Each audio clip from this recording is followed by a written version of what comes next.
राधे राधे दोस्तों। आप सबको किरण भाटिया का नमस्कार। तो आज की मेरी मोटिवेशनल स्टोरी का नाम है 10 रुपए के बदले 13 लाख। सेठ ने अभी दुकान खोली ही थी कि एक औरत आई और बोली, सेठ जी ये अपने 10 रुपए ले लो।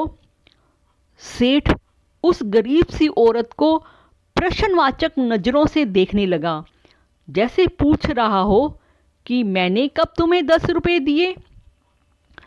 औरत बोली, कल शाम को मैं सामान ले गई थी, तब आपको 100 रुपए दिए थे। 70 रुपए का सामान खरीदा था, आपने 30 रुपए की जगह मुझे 40 रुपए वापस दे दिए। सेठ ने 10 रुपए को माथे से लगाया, फिर गले में डालते हुए बोला, एक बात बताइए बहन जी, आप सामान खरीदते समय कितने मोल भाव कर रही थी?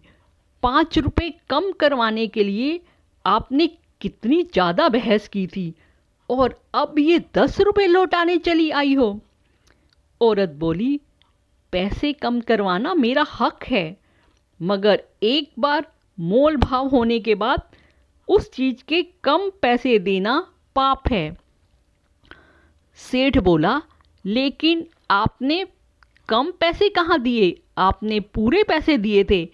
ये 10 रुपया तो मेरी गलती से आपके पास चला गया था, रख लेती तो मुझे कोई फर्क नहीं पड़ने वाला था। औरत बोली, आपको कोई फर्क नहीं पड़ता, मगर मेरे मन पर हमेशा ये बोझ रहता कि मैंने जानते हुए भी आपके पैसे खाए, इसलिए मैं रात को ही आपके पैसे वापस देने आई थी, मगर उस समय आपकी दुकान बंद थी। सेठ ने महिला को आश्चर्य से देखते हुए पूछा, आप कहाँ रहती हो? वह बोली, सेक्टर 8 में रहती हूँ। सेठ का मुंह खुला रह गया। बोला, आप 7 किलोमीटर दूर से 10 रुपए देने आई हो, और वो भी दूसरी बार आई हो। औरत सहज भाव से बोली, हाँ दूसरी बार आई हूँ।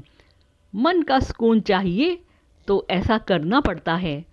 मेरे पति इस दुनिया में नहीं हैं, मगर उन्होंने मुझे एक ही बात सिखाई है कि दूसरे के हक का एक भी पैसा कभी भी मत खाना, क्योंकि इंसान चुप रह सकता है, मगर ऊपर वाला कभी भी हिसाब मांग सकता है, और उस हिसाब की सज़ा मेरे बच्चों को भी मिल सकती है। इतना कहकर वह औरत चली गई। सेठ ने तुरंत गले से 300 रुपये निकाले और स्कूटी पर बैठता हुआ अपने नौकर से बोला, तुम दुकान का ख्याल रखना, मैं अभी आता हूँ। सेठ बाजार में ही एक दुकान पर पहुँचा, फिर उस दुकान वाले को 300 रुपये देते हुए बोला, ये अपने 300 रुपये ले लीजिए प्रकाश जी, कल जब आप सामान लेने आए थे तब हिसाब में ज़्यादा जुड़ गए थे।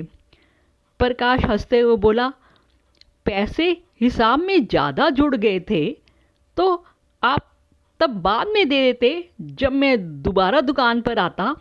इतनी सुबह सुबह आप 300 रुपये देने चले आए।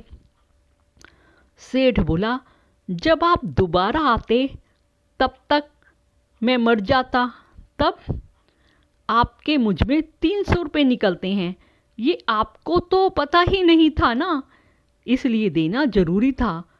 पता नहीं ऊपर वाला कब हिसाब मांगने लग जाए, और उस हिसाब की सज़ा मेरे बच्चों को भी मिल सकती है।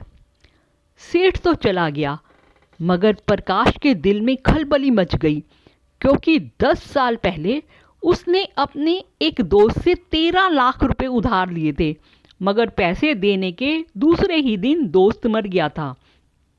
दोस्त के घर वालों को पैसे के बारे में कुछ भी नहीं पता था, इसलिए किसी ने उससे पैसे वापस नहीं मांगे थे। प्रकाश के दिल में लालच आ गया था, इसलिए खुद पहल करके पैसे देने वह नहीं गया। आज दोस्त का परिवार गरीबी में जी रहा था। दोस्त की पत्नी लोगों के घरों में झाड़ू पोछा करके बच्चों को पाल रही थी। फिर भी प्रकाश उनके पैसे हजम किए बैठा था। सेठ का ये वाक्य पता नहीं कब ऊपर वाला हिसाब मांगने बैठ जाए और उस हिसाब की सज़ा मेरे बच्चों को भी मिल सकती है, प्रकाश को डरा रहा था। प्रकाश 2-3 दिन तक टेंशन में रहा। आखिर में उसका ज़मीर जाग गया।